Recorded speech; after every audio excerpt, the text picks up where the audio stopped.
Let's discuss model output. We'll consider the surface-based cape, which is the image, and surface-based sin, which is contoured.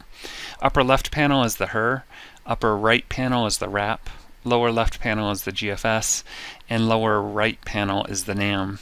This is from the 6Z run. The forecast valid at 18Z shows a warm sector nose from North Texas with an apex into south central Oklahoma. The warm sector nose is confined further south in the HER and RAP compared to the GFS and NAM, which show patches of higher cape further to the north. If we move forward to 21Z, a similar pattern is depicted.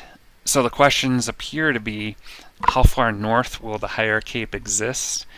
And also, will there be a tighter gradient from high cape to lower cape as the HER suggests? Or will it be a more gradual decrease as the GFS and NAM suggests? If we move on to the 12Z model runs, valid at 18Z, we still see discrepancies in how far north the high cape nose exists into Oklahoma. There's considerably less sin on the cool side of the Cape gradient in southern Oklahoma and the GFS compared to the other models.